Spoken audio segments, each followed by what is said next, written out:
আমরা পলাতক প্রধানমন্ত্রীর বাসস্থান গণভবনকে জাতীয় জুলাই স্মৃতি জাদুঘর হিসেবে প্রতিষ্ঠিত করে রেখে যাচ্ছি।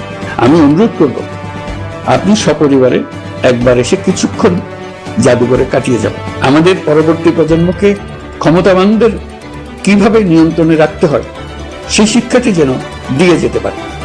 ক্ষমতাবানদের ক্ষমতা মানুষকে কিরকম মনুষ্যত্বহীন করে তুলতে পারে সেটা জাতির ইতিহাসে ধরে রাখার জন্য আমরা পলাতক প্রধানমন্ত্রীর বাসস্থান গণভবনকে জাতীয় জুলাই স্মৃতি জাদুঘর হিসেবে প্রতিষ্ঠিত করে রেখে যাচ্ছি।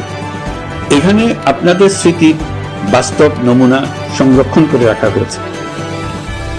জাদুঘর যখন জনসাধারণের জন্য খুলে দেওয়া হবে, তখন আপনি যেখানেই থাকুন, দেশে থাকুন, বিদেশে থাকুন, আমি অনুরোধ করব, আপনি সপরিবারে একবার এসে কিছুক্ষণ জাদুঘরে কাটিয়ে যাবেন। দেশবাসী, আসুন আমরা এমন একটি বাংলাদেশ করি যেখানে সম্ভাবনা সীমাহীন আর স্বপ্নের কোনো সীমানা নেই।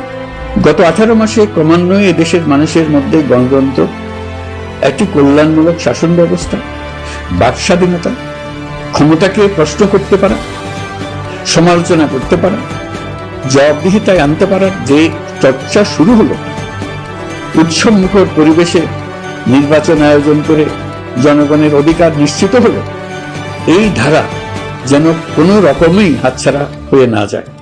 আমি বিশ্বাস করি বাংলাদেশের আপামর জনসাধারণ এবং সকল রাজনৈতিক পক্ষ ইস্পাত কঠিন ঐক্যের মাধ্যমে এই ধারাকে আগামী দিনগুলোকে রক্ষা করবে, সমৃদ্ধ করবে।